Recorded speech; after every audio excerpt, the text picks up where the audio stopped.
it's the middle of bluebell season again, and I just have a little bit of woodland garden there.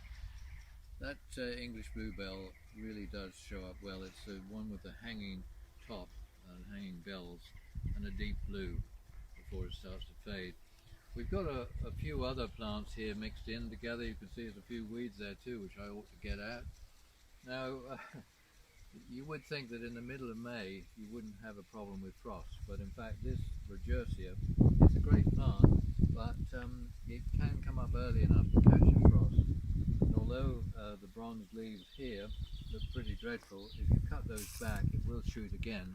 And there may be one or two leaves like this one in here. You can just see what it's like. Look how lovely that is, bronze colour. And that's Rodgersia podophylla. As you move up here, this rhoda has been here for many years, and underneath it we've got this rather nice shuttlecock fern, which is doing quite well, but if it gets too dry it doesn't like it too much, and also it may be seeking moisture elsewhere, so you have to be careful. If you do have one or two bits that start to run, dig them up later on.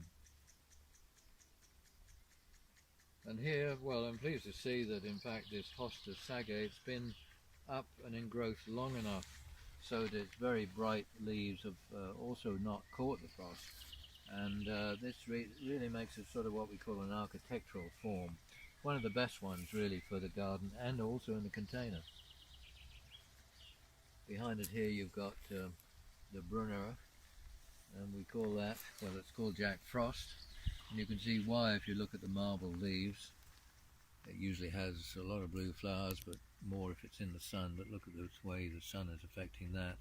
And that's a really good, reliable, long-lived plant, Brunnera Jack Frost.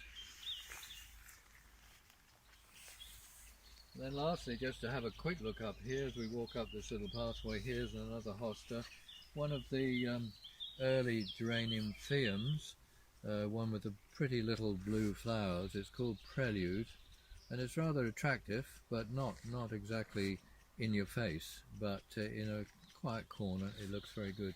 But what about this? Now this really is perhaps one of my favourite plants, but not easily obtainable. And this is one called Trillium grandiflorum.